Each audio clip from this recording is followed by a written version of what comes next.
selanjutnya kita akan mendengarkan sharing Dharma yang akan dibawakan oleh Ibu Nancy Marduli dengan tema Benarkah Saya Beragama Buddha? Kepada Ibu Nancy, waktu dan tempat kami persilakan. Baik, sambil dibantu dipersiapkan oleh para pengurus yang luar biasa dan semangat ini, kita kasih semangat ya buat mereka yuk. Ini pengurusnya luar biasa loh. Mereka datang sebelum kita datang. Ya, berkat mereka kita bisa melakukan kegiatan berbuat baik dengan nyaman. Setuju ya? Baik, sebelum saya mulai, saya mohon izin kepada Romo Ramani, Bapak Ibu, teman-teman semua sedharma yang hadir untuk sama-sama kita kembali beranjali dulu, mengaturkan rasa hormat kita kepada Guru Agung kita sebelum kita memulai sesi berbagi dan belajar bersama kita. Terpujilah Guru Agung kita, Namo Buddhaya. Semoga segala berkah, kebahagiaan, kesehatan, kesuksesan, kesejahteraan, atau hal-hal baik apapun yang menjadi impian kita, harapan-harapan baik kita di kehidupan ini, kesehatan, kebahagiaan, kesuksesan, keselarasan hubungan, ataupun hal-hal baik apapun yang menjadi impian baik-baik kita di dalam kehidupan ini, semoga dengan segala kekuatan karma baik yang terus kita sadari, kita niatkan, kita usahakan, kita kondisikan, dan kita lakukan seperti saat ini, semoga mampu membuahkan impian-impian baik kita terwujud dengan mudah di dalam kehidupan ini. Sadu, sadu, sadu. Amitofo. Ya baik. Sudah? Oh mantap, thank you. Baik, oke.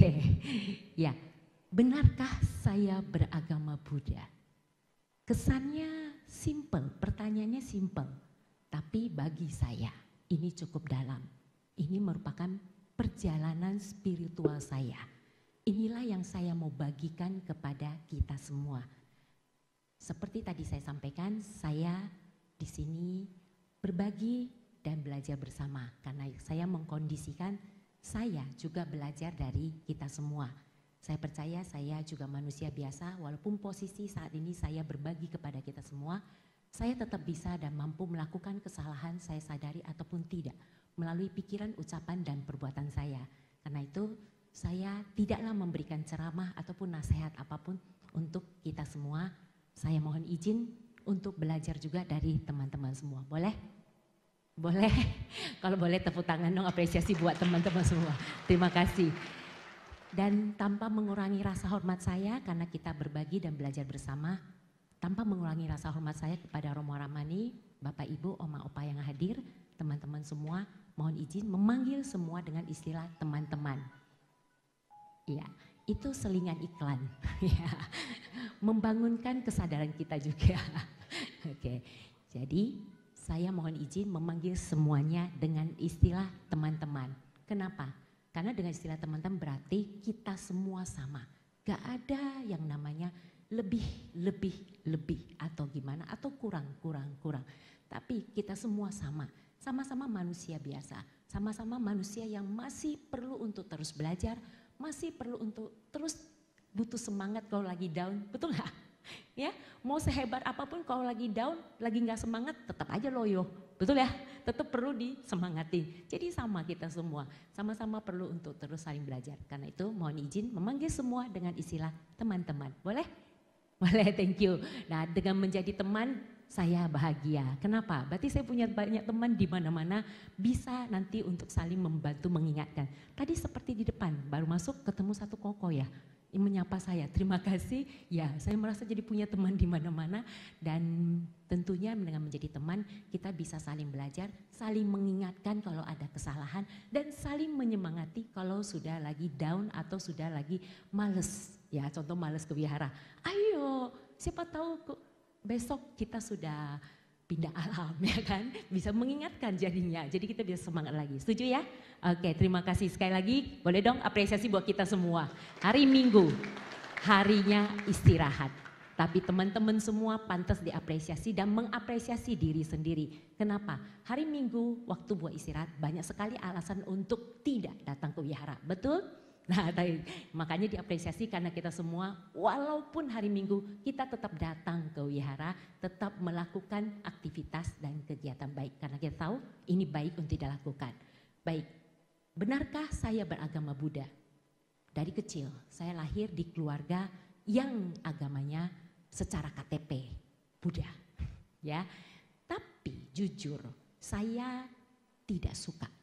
Dan karena saya tidak mengerti, ketika saya diajak ke wihara saat itu bukan wihara seperti begini ya. Jadi lebih kepada ini suasananya itu merah, kebanyakan merah. Terus banyak sekali tempat-tempat hio, dupa-dupa. Dan hio asapnya banyak banget. Nah jadi yang saya tahu Buddha itu seperti itu, agama Buddha. Jadi waktu diajak ke sana saya gak senang. Tapi mama happy karena mama yakin banget ya. Nah, bahkan ketika kami sakit, kami kan gak punya uang tuh buat ke rumah sakit, ke dokter, mahal ya. Jadi yang mama lakukan sembayang gitu, benar-benar bersujud sembayang ya di depan rupang, bersujud kemudian mama ada airnya. Nanti airnya itu yang dikasih minum ke kami. Dan luar biasanya, entah kenapa bisa sembuh aja. Itu luar biasa. Nah itu ada penjelasannya lagi secara dharma. Lain kali kalau kita ketemu kita sharing ya. Kebetulan kemarin saya mengisi pelatihan LPTG. Ya, jadi kebetulan yang ikut pelatihan itu kurang lebih 100 Romo, Ramani dan yang anak-anak muda yang berniat untuk menjadi seorang Dharma Duta. Kabar baik buat anak-anak muda. Kalau mau menjadi seorang Dharma Duta bisa follow aja LPTG, nanti teman-teman bisa lihat ada banyak informasi. Oh iklan, enggak. Kalau saya nggak dibayar buat iklannya. Kebetulan kemarin baru mengisi di sana, ya. Jadi tujuannya apa? Tujuan baiknya adalah semakin banyak Dharma Duta, ajaran Dhamma semakin berkembang lebih luas. Setuju? Wah, jadi lebih banyak lagi bisa mendapatkan kebahagiaan. Ya, jadi saat itu saya tidak mengerti. Setiap kali dibawa sembahyang saya nggak suka. Kenapa saya nggak suka? Pertama, begitu namanya anak kecil ya. Ya, senengnya itu pokoknya suka-suka saya, mau saya. Apalagi anak kecil yang seperti saya, nggak seperti teman-teman. Seperti saya maksudnya auban. Ya, auban, ngeyel, keras kepala dan kritis. Pertanyaannya banyak. Jadi kalau saya dibawa ke wihara ya, jadi saya akan nanya, ngapain sembayang? Kenapa sembayang sama patung? Kenapa pakai hio? Wah pertanyaannya banyak ya. Terus kalau sembayang itu saya perhatiin orang tuh ngomong apa ya, kepo ya. Saya mintanya apa coba biasanya? Kalau sembahyang ngomongnya apa biasanya? Biasanya yang teman-teman tahu. Gimana? Semoga diberi kesehatan, semoga diberi rezeki, betul? Aman, damai, tentram, ping-ping, an-an dan sebagainya ya. Benar ya? Ya, jadi waktu itu saya mikir, sebagai anak kecil saya mikir karena kepo ya kan. Ya, jadi saya mikir, mintanya sama patung, sama yang ya oke lah patung anggaplah simbol. Saya sudah waktu itu kecil saya sudah sampai pemahaman bahwa itu simbol. Karena saya suka belajar, saya melihat banyak keyakinan. Saya memahami sampai oh itu simbol gitu loh. Yang disembayangi bukan itu tapi ada sesuatu di balik itu. Nah sesuatunya ini yang bikin saya penasaran. Apa? Gak kelihatan, gak jelas gitu loh. Gak kelihatan, gak bisa disentuh, ngomong pun gak bisa. Dan nah, itu yang membuat saya penasaran dan gemes gitu. Jadi saya tanya ya, sembayangnya ini kok gini ya, minta ini, minta itu. Minta tadi kesehatan, diberi kesehatan. Namanya diberi berarti kesehatan itu dari luar, betul? Dari sesuatu yang di luar kita. Saya mikir, loh minta diberi kesehatan. Kalau kita sendiri makannya yang gak sehat. Makannya contoh ya, saya tidak mengklaim gorengan itu tidak baik. Gorengan itu kalau digoreng dengan cara benar dan tepat, dengan takaran minyak yang oke, yang terjaga, ya boleh juga disebut masih oke lah dikonsumsi. Setuju ya? Dan kalau porsinya tidak berlebihan, ya juga masih bisa disebut masih termasuk golongan oke lah sehat ya. Nah jadi kalau yang sesuatu yang berlebihan itu baru ya bisa merusak atau bahkan merugikan tubuh fisik kita. Saya mikir, kalau orangnya minta diberi kesehatan, ya semua orang pasti maunya sehat, gak ada yang mau sakit kan. Nah, minta diberi sehat, berdoa gitu ya. Kok mintanya sama yang gak kelihatan, terus dia pulang nih. baru pulang dari wihara, makannya itu yang gak sehat, gorengan atau apapun lah yang dikategorikan makanan yang gak sehat ya. Loh gimana? Terus nanti kalau dia udah sakit, nyalahinnya yang nono lagi gitu loh. Saya bingung kan. Nah terus yang kedua, saya gak suka asapnya. Itu saya sebagai anak kecil, bawa hiyo itu gak cuma 3 ya, segini, segepok. Jadi semua kan disembayangin keliling begitu loh. Saya bingung gitu loh. Terus ini siapa, saya gak ngerti semua. Oke, terus akhirnya ya udah saya doanya, saya nggak tahu saya doa apa. Saya cuma waktu itu gini-gini aja. Saya cuma tahu begini-gini aja. Nggak ada ngomong apapun, nggak tahu mau ngapapun, nggak ngerti. Karena saya sudah nggak suka yang disebut tadi. Semoga semua itu. Terus minta diberi rezeki, ya kan? Ketika minta diberi rezeki, saya mikir, oke, minta rezeki ya mungkin masih make sense lah ya. Anggap rezeki itu anggaplah sesuatu yang berkah yang datang gitu kan ya. Anggap gitu, itu masih make sense dulu. Namun saya mikir begini, logikanya ya logika. Kalau orangnya rajin banget sembahyang, pagi, siang, sore, malam. Tapi gak pergi kerja. Dari mana rezekinya? Gak mungkin ya, bener ya? Thank you Cici. Bener, saya bingung. Saya sampai pernah mikir, apa iya habis sembahyang duitnya datang di depan gitu. Enggak juga kan. Nah terus kenapa ada yang stres, ada yang menderita karena gak punya uang, karena sakit, karena ini, karena itu. Minta damai. Minta damai. Saya bingung. Di wihara minta damai doanya. Pulang sampai ke rumah ribut lagi, berantem lagi. Aduh, saya benar-benar akhirnya membuat saya itu jadi nggak percaya kepada sesuatu yang tidak saya lihat, tidak saya dengar dan tidak saya rasakan. Maksudnya tidak bisa dibuktikan oleh saya maksudnya ya. Jadi saat itu membuat saya ya udah saya cuma sembayang ya sembayang aja, cuma takut diomelin. Daripada dimarahin sama orang tua lebih baik ya ikut-ikutan aja, pura-pura gitu loh, ikut-ikutan aja cek. Udah gitu-ikutan aja, intinya hanya menyelesaikan tugas. Tidak ada yang namanya perasaan spiritual atau apapun, tidak ada. Nah udah gitu hal ketiga yang bikin saya gak suka adalah kok sembahyang kayak trading. Trading tahu gak? Ya nanti ya mau sembahyang, wah sibuk tuh ya, mama tuh beli buah-buahan, ini beli itu ya. Zaman dulu ada itu lagi apa? Ayam, babi gitu ya, bawa gitu. Terus saya bingung, kok apa mesti ya, apa harus ya? Terus orang bawa gitu banyak, apalagi kalau lagi perayaan besar ya, itu banyak banget. Apa enggak sayang itu makanan? Oke lah ada yang dibawa pulang, tapi kan udah ya begitulah ya, berantakan bentuknya udah kayak gitulah. Terus di depan wihara juga banyak yang berebutan gitu. Ya itu saya intinya 3 hal ini membuat saya akhirnya saya menjadi bingung apa sih yang disebut sebagai beragama Buddha itu. Nah hingga akhirnya saya mencari, saya kemana-mana, makanya saya memahami begitu banyak ajaran karena saya belajar, saya mencari tahu, mencari jawaban atas pertanyaan saya. Pertanyaan utama saya dari kecil adalah, oke, kalau sesuatu itu maha kuasa, maha besar, kenapa sih ada terjadi keributan di dunia ini? Kenapa ada peperangan? Kalau dia maha besar, tujuan semua orang beragama, apapun ajarannya, tujuannya baik, betul? Tujuannya mau baik, mau damai, mau hidup tenang. Gak ada yang maunya ribut, gak ada yang suka, betul? Semua agama ngajarin hal itu. Namun kenapa begitu banyak peperangan, begitu banyak keributan? Bahkan juga ribut karena agama. Nah itu yang bikin saya gak ngerti. Jadi saya coba belajar dengan tujuan mau mencari. Karena saya waktu itu tahu kalau saya tidak beragama, kurang benar juga, ibarat tuh saya hidup gak ada panduannya gitu loh. Kayak gak ada gurunya, kayak gak ada bimbingan, jadi bingung aja sendiri gitu. Sok tahu sendiri, sok ngerti sendiri gitu. Akhirnya babak belur sendiri. Nah babak belur sendiri inilah yang akhirnya membuat waktu kecil saya mau bunuh diri 2 kali. Ya SD, waktu SD saya melakukan bunuh diri 2 kali.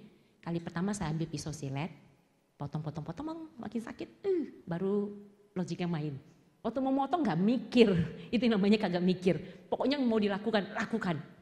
Begitu potong-potong, sakit ya, makin lama makin sakit, batal. Yang namanya anak kecil masih takut sakit ya, batal. Begitu batal, pikir lagi masih mau bunuh diri.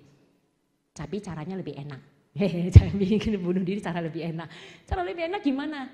Waktu itu saya kepikirannya minum baygon. Kalau loncat, Saya pikir kalau loncat dari atap, saya suka merenung di atap. Saya terjun, kalau iya langsung pindah. Kalau enggak, patah tulang. Menderitanya lebih parah daripada saya begini, batal ya. Saya udah mikir, wah saya itu mikir-mikir macam-macam. Terakhir keputusannya di baygon. Saya ambil baygon, taruh di WC, saya pikir kalau saya dikurung di WC lagi, kan zaman dulu pengajarannya cukup keras ya, dengan pukulan. Jadi saya pikir kalau saya dikurung di WC, saya akan melakukannya. Jadi seperti ya namanya anak kecil ya, saya mikirnya waktu itu sesat sih ya. Mikirnya sebagai kayak balas dendam. Ya udah kan apapun yang saya lakukan salah. Kayaknya orang tua saya jadi gak suka, jadi marah, jadi kesel. Ya sudah saya pergi saja dari dunia ini. Pikiran bodohnya seperti itu. Dan sebelum saya sempat melakukan itu, ternyata tetangga depan saya SD, ini cicinya SMP. Biasa kalau kita sekolah SD, SMP, SMA kan kita suka melihat yang di atas kita, betul ya? Apalagi yang bening-bening kita suka tahu ya. Nah ini cici ini saya kagum, sebenarnya saya, wih cici ini cantik, terus kayaknya favorit, banyak yang suka, temennya banyak, wih iri deh, pengen deh. Tiba-tiba dengar meninggal, kaget juga. Kok meninggal? Saya yang mau pergi kok dia yang duluan gitu loh. Penasaran, kepo lagi kan, saking keponya. Karena di kampung kan dekat. Pergi lo ke rumah dia, sampai ke rumah dia saya kaget, syok.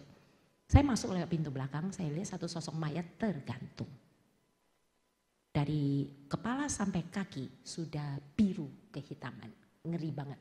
Pemandangan itu untuk sebagai seorang anak kecil membuat saya itu tiba-tiba ting, pikiran saya untuk bunuh diri hilang.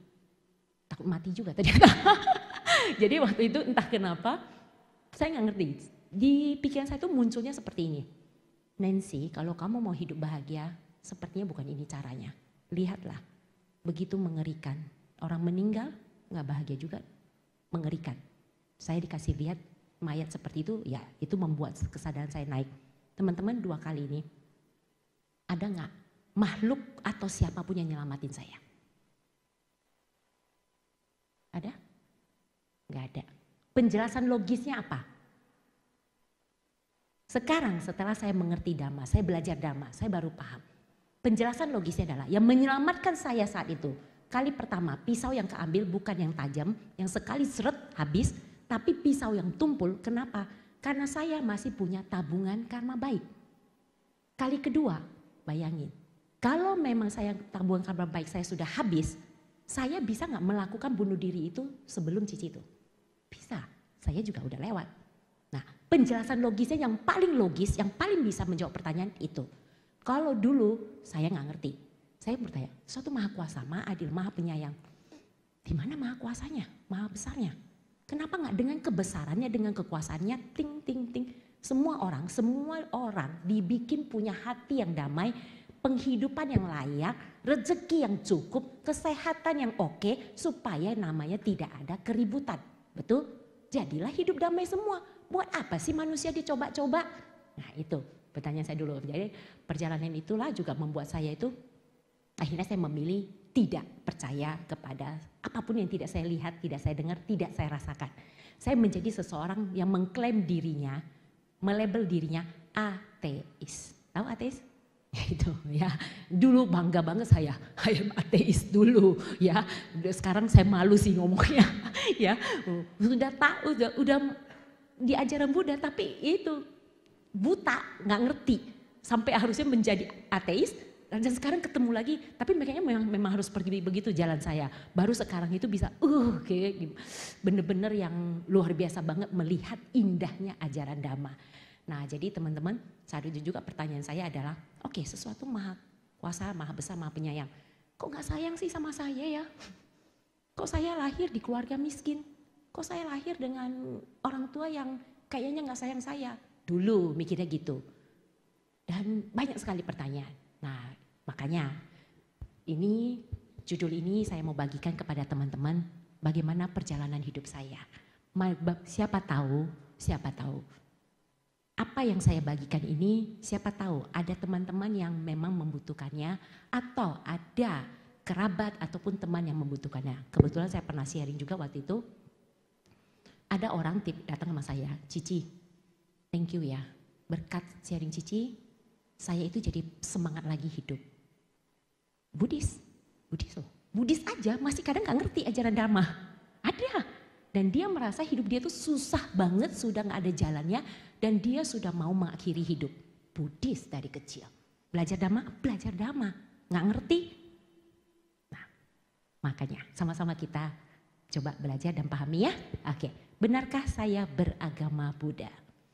Oke, sebelum lebih lanjut tentu saya perlu ya untuk memperkenalkan diri. Kan kalau gak kenal gak sayang.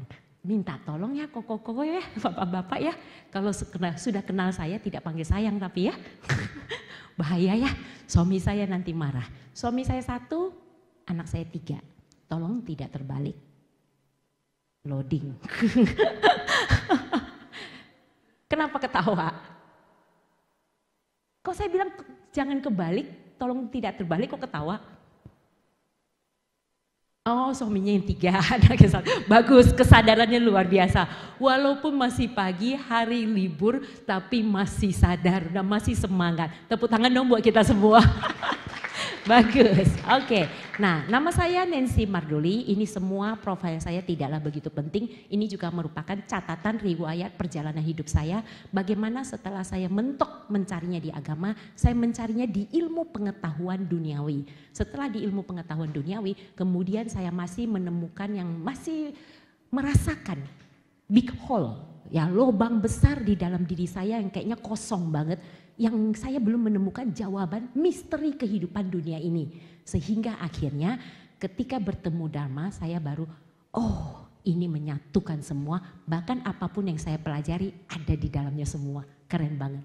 Nah, perjalanan bagaimana saya menemukan itu, saya cerita sedikit. Setelah tadinya saya nggak mau berkeluarga.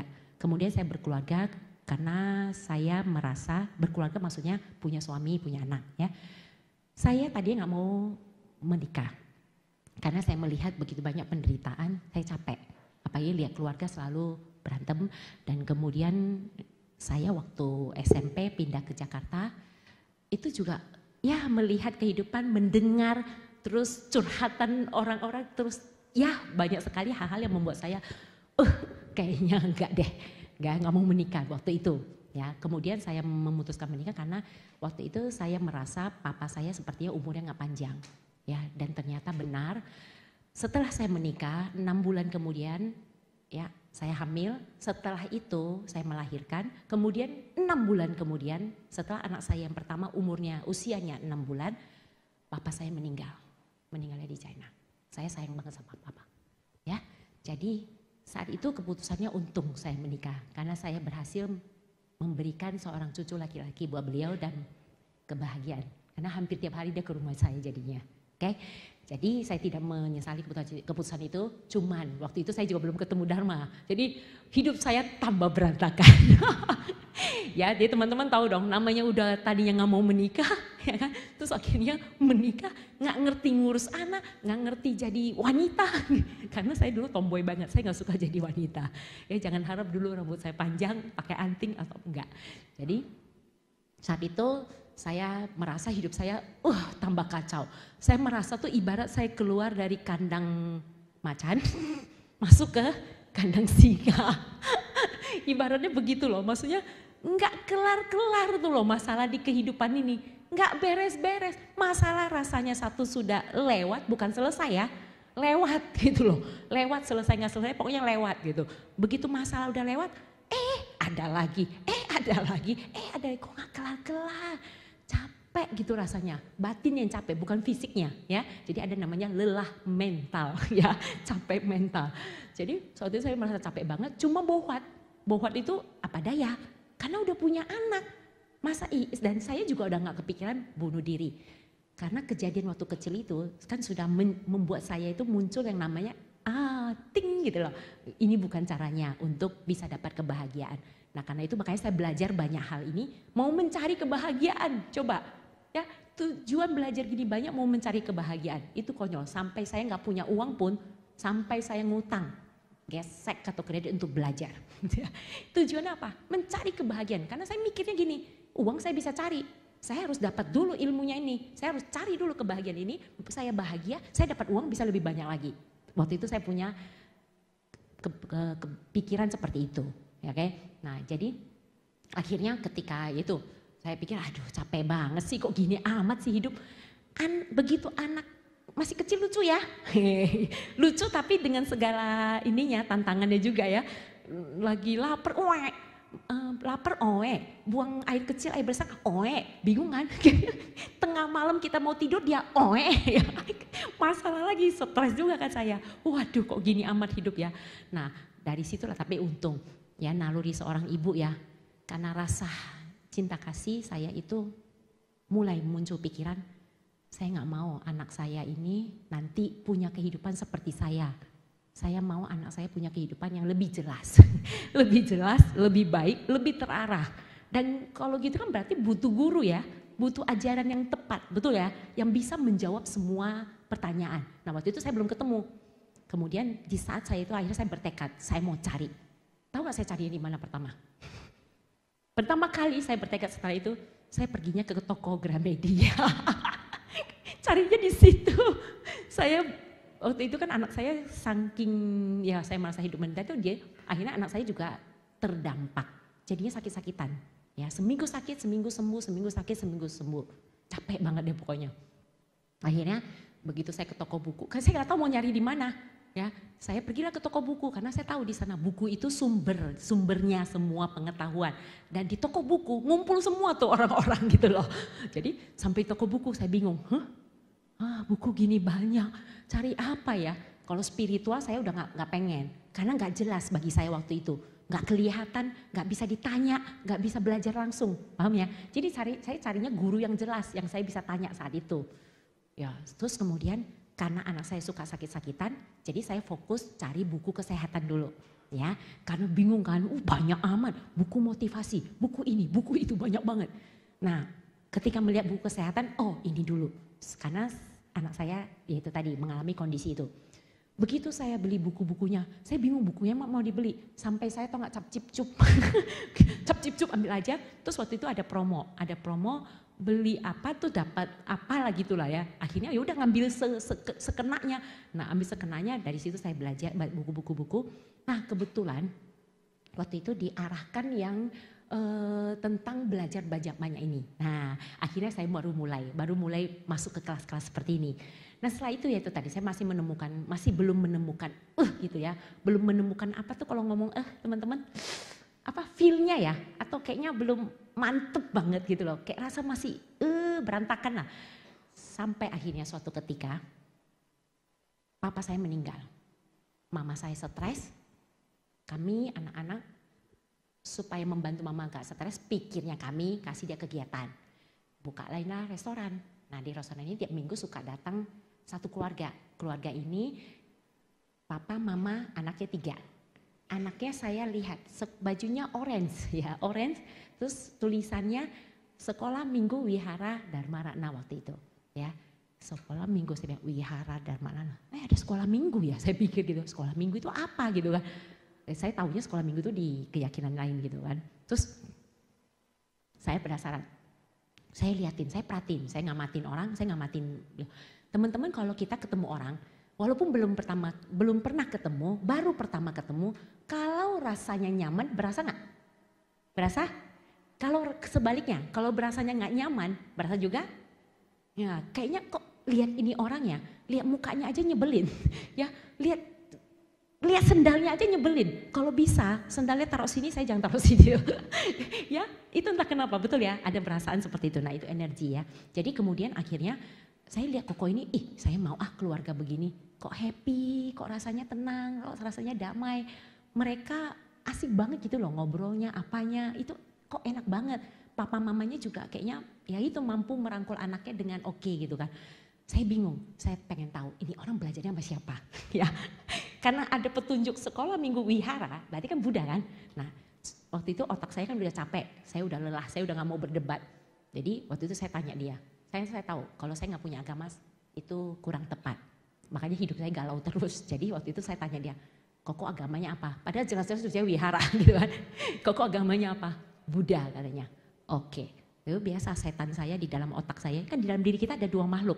setan dan malaikat katanya ya. Ya, kalau saya lebih sebutnya serigala hitam, serigala putih atau apapun lah Anda menyebutnya silakan. Intinya ada hitam, ada putih ya. Yang hitam itu diasosiasikan sesuatu yang menyuruh kita, yang mengarahkan kita untuk hal-hal buruk. Ya, bukan berarti hitam itu tidak bagus, tidak. Itu hanya diasosiasikan aja. Yang putih sesuatu yang mengarahkan kita untuk berbuat baik. Contoh begini, bangun pagi. Aduh, hari ini capek banget, nanti ada tugas. Ke wihara dong, yang putih, ke wihara dong, yang hitam. Gak usah, sekali doang, kan udah rajin ke wihara, gak usah ke wihara. Ya seperti itu ya. Nah jadi saat itu yang hitamnya dan misalnya, sudahlah, ngapain kan udah capek. Sama aja Buddha sama orang sama papa mama, gak usah belajar.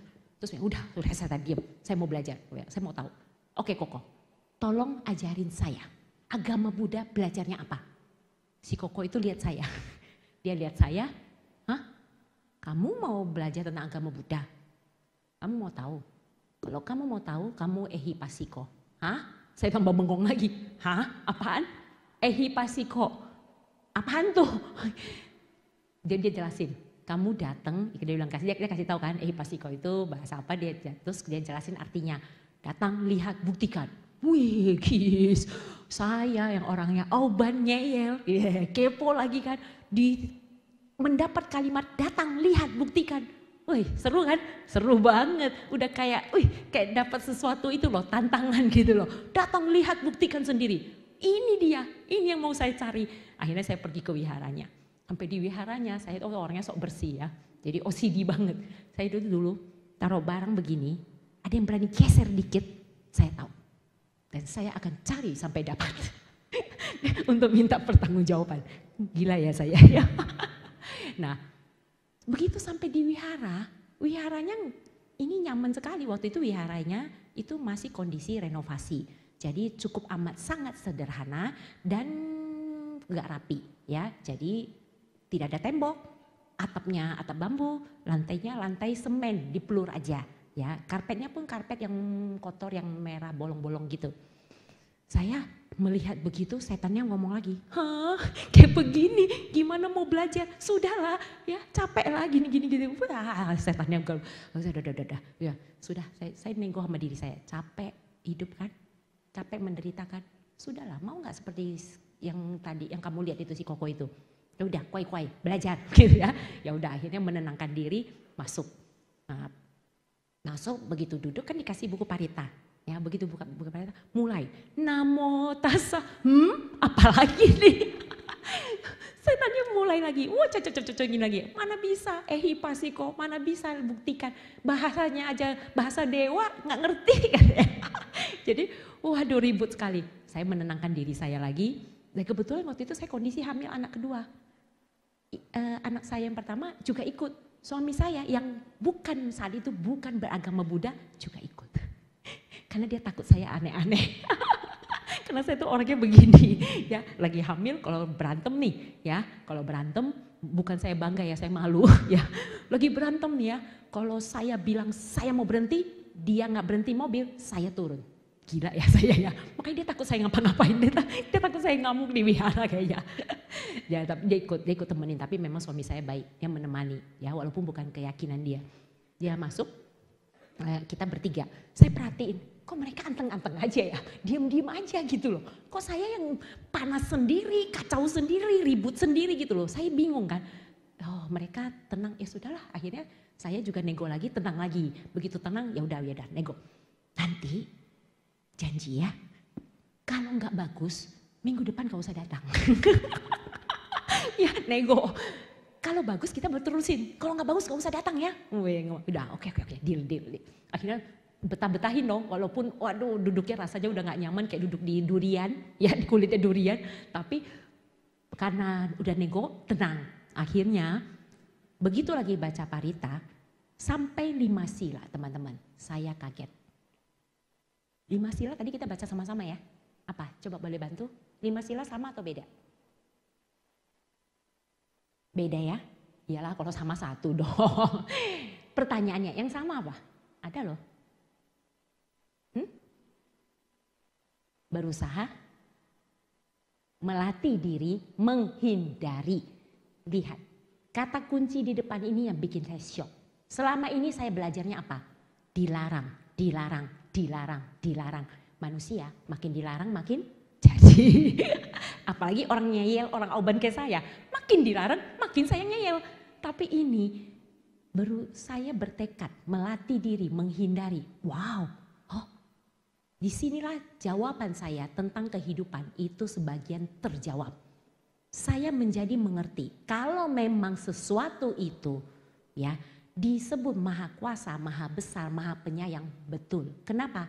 Karena kita dapat apa yang kita perbuat, kita tidak dapat apa yang tidak kita perbuat. Maha kuasa, maha adil, maha sayang sama kita, yes. Dan semua tergantung kita. Bagaimana kita berusaha di kehidupan ini. Wow, itu saya langsung jatuh cinta dan akhirnya saya makin kagum lagi dan akhirnya saya memutuskan saya Buddhis. Saya memutuskan saat itu, saya beragama Buddha. Nah disitulah akhirnya saya mulai belajar dan saya makin seru lah ya. Nah, kemudian saya mau memberikan informasi buat teman-teman yang pastinya sudah memahami. Atau yang belum, jadi supaya paham ya. Agama ini diambil dari bahasa Sanskerta, tahu nggak? Artinya apa sih? A itu tidak. Ya, makanya kan kalau kusala itu berbuat apa? Baik. Aku salah, A-nya tidak baik ya. Agama itu kacau ya. Jadi agama tidak kacau ya. Tujuannya beragama bikin kita nggak kacau kayak saya gitu loh. Saya hidupnya kacau banget dulu ya. Setelah saya beragama saya lebih oke, lebih teratur, lebih nyaman, lebih damai. Nah teman-teman ini umat itu apa sih? Ini adalah para penganut, pengikut suatu agama ataupun keyakinan. Oke, nah saya lanjut. Nah ini umat itu dibagi loh. Ada beberapa kelompok. Ada umat Buddha nih ya. Ini 3 kelompok besar aja. Sebenarnya kalau itu lebih detail ada lagi. Umat Buddha statistik, yaitu apa? Dia itu umat Buddha tapi KTP. Kayak papa mama saya dulu, kayak saya dulu ya. Kemudian tidak memahami ajaran Buddha. Sama seperti mama papa saya dulu. Ini sebenarnya ada penjelasannya kenapa di Indonesia begitu. Padahal dulu zamannya kerajaan Sriwijaya dulu agama Buddha sangat berkembang, betul? Ada penjelasannya sebenarnya. Tapi karena waktu saya sudah ditandai sama pengurus gak cukup. Saya gak cerita ya, lain kali kalau ada waktu. Kemudian tidak menjalankan ritual ataupun upacara keagamaan. Ya baik di rumah maupun tempat ibadah. Jadi perginya itu hanya kalau ada maunya, itu tadi trading. Kalau ada maunya baru pergi gitu loh. Nah dan kadang-kadang kalau acara besar ya ada pergi kalau diajak teman ya gitu ya. Oke, kemudian ada lagi disebut yang kedua, kelompok kedua, umat Buddha tradisional. Ini adalah umat Buddha yang menjalankan ritual seperti umat Buddha pada umumnya. Namun tuh gak gitu ngerti, ikut-ikutan aja, datang aja. Kadang ada juga loh saya sekarang perhatikan ya di beberapa tempat, nggak di sini ya. Habis kebaktian sudah dia pikir itu yang paling utama, pulang. Dia nggak mau dengerin sharing. Ada beberapa ya. Kemudian ini ritual yang dilaksanakan itu dianggap sebagai apa? Rutinitas kayak saya. Waktu saya sembahyang pegang hio begini-gini dong. Ya udah saya anggap itu kewajiban rutinitas. Saya nggak memahami itu maksudnya apa. Seperti itu maksudnya ya. Kemudian apa? Ya dia itu kalau ke wihara itu waktu-waktu tertentu. Ya contoh kayak saya waktu diajak mama aja, waktu diharuskan dan sebagainya seperti itu ya.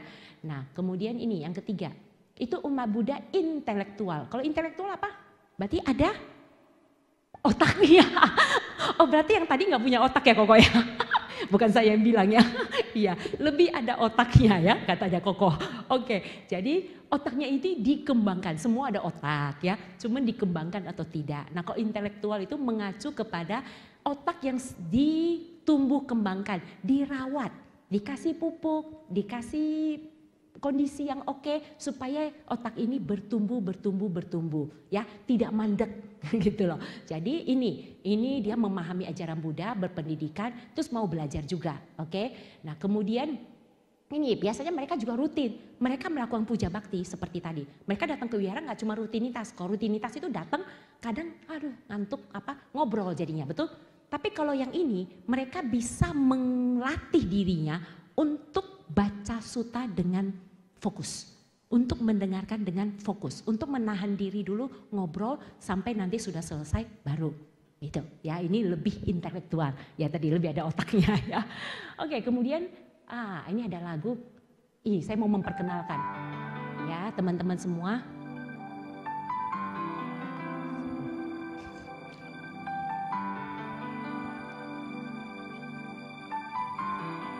Bila mengenal Sang Buddha. Lewat wihara lagu-lagu Buddhis kita bisa belajar banyak juga. Tujuannya saya mau memperkenalkan kepada teman-teman. Bila kau telah mengenal Sang Buddha, pastilah kau mengenal ajarannya. Tentang perbuatan kasihnya yang sungguh sangat indah kepada seluruh isi dunia. Daripada dengerin lagu-lagu galau ya, lebih baik kita dengerin lagu-lagu yang memberikan kita itu tadi, mengisi otak biar otaknya lebih ada. Ya, ajarannya tentang perbuatan yang benar dan yang salah, semua pastilah ada karmanya. Roda kehidupan kan terus berputar sesuai karma yang telah kita perbuat. Bila dirimu ingin hidup damai dan bahagia, hiduplah sesuai dengan ajarannya. Bila kita ingin hidup damai dan bahagia, kita hidup sesuai ajarannya. Namun, saya sudah belajar, tapi nggak ngerti, nggak paham. Orang nggak ngerti, nggak paham, belajar terus sampai paham. Setuju? Kayak dulu kita di sekolah ya. Kalau nggak paham, bagaimana caranya biar paham? Belajar terus, datang terus, rajin, semangat, gitu.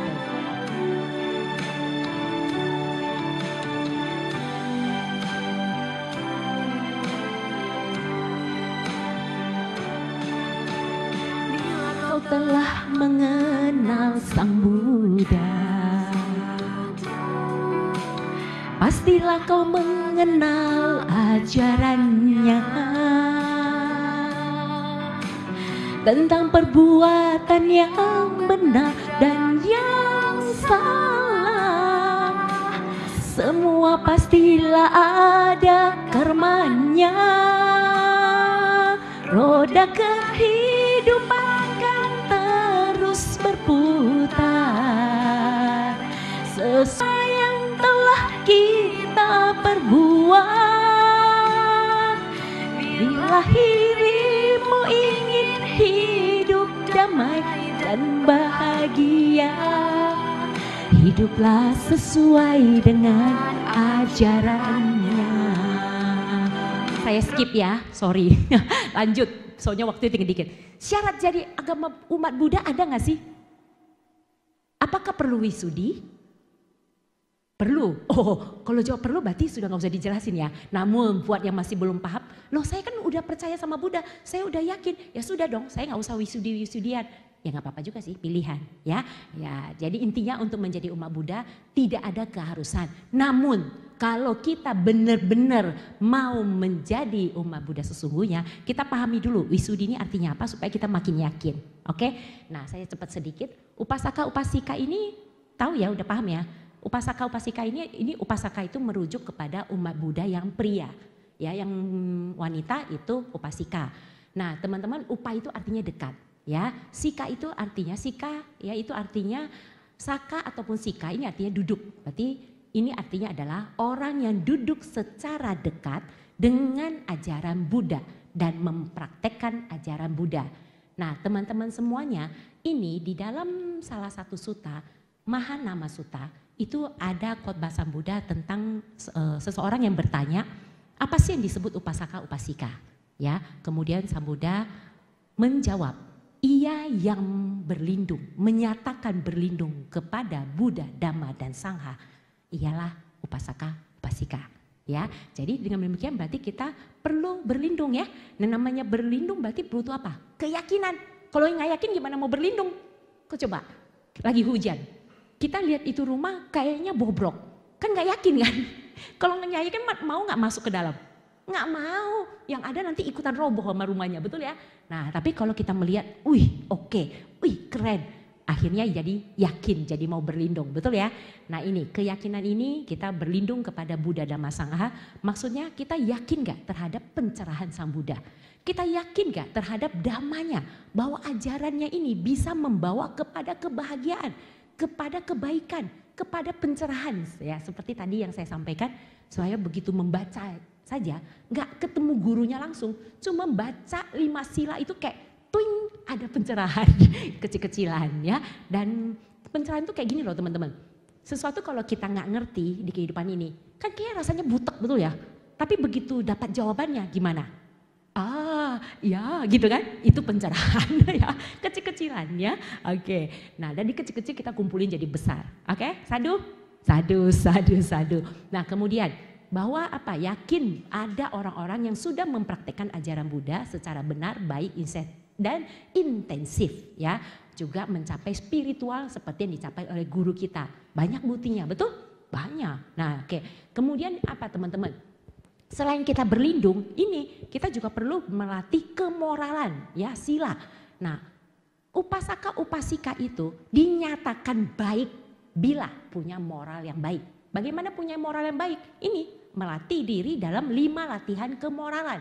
Ada juga upasaka upasika yang kurang baik, betul? Nah, supaya kita bisa menjadi levelnya naik lebih baik, ini kita perlu melatih latihan kemoralan. 5 ini ya, melatih diri untuk tidak membunuh, untuk tidak mencuri, melatih diri untuk tidak berbuat asusila, dan selanjutnya. Oke, ini saya nggak usah jelasin, teman-teman sudah paham. Oke, kemudian ini punya kedermawaan. Ya, kalau misalnya nih sudah melatih moralnya bagus, keren dong, bagus. Tambah jadi upasaka upasika yang keren lagi. Ini kita nggak hanya buat diri sendiri, tapi juga kita berbagi, dan supaya ini Dharma ini, ajaran yang keren ini bisa berkembang, itu termasuk gak ke dalam caga? Kedermawaan. Termasuk, kalau kita juga gak pelit, kita mau berbagi, termasuk gak? Termasuk. Nah itu makanya level kita akan sebagai upasaka upasika naik level lagi. Kemudian selain itu, selain kita dermawan, kita juga perlu namanya bijaksana. Bijaksana itu tahu gak artinya apa? Ini teman-teman, mengetahui mana yang baik ataupun tidak. Contoh, udah tahu ini orangnya pemabuk. Pinjam duit lagi, kita kasih duit lagi sekali karena kita kasihan dan kita bermurah hati, kita dermawan, kita kasih lagi dong. Ternyata dipakai lagi buat mabok lagi. Bijaksana nggak? Kagak. Ya itu ya, perlu bijaksana. Kemudian ini mengetahui yang bermanfaat dan yang merugikan. Kemudian mengetahui yang membawa pencerahan dan menimbulkan kelahiran di alam menderita. Nah teman-teman semua, caranya supaya bijaksana gimana? Ini sering ke wihara ini ya, kalau saya dulu bingung kan kemana, saya ke toko buku, tempatnya buku-buku, tempatnya pengetahuan ya, kurang ya oke lah, setidaknya bukan ke diskotek, bener gak? Kalau di diskotek saya gak akan menemukan. Nah caranya supaya bijaksana, sering ke wihara, dengarkan ajaran guru kita, dan kemudian bisa diskusi tentang Dharma sama suhu ya kan, sama banyak orang-orang yang bisa paham dan belajar juga. Oke, kemudian apa? Setelah belajar disimpan. Simpan di mana? Di memori. Jangan udah dengar lewat doang ya. Simpan, ingat, setelah simpan ingat, kemudian apa? Kita cek, benar gak sih? Benar gak sih?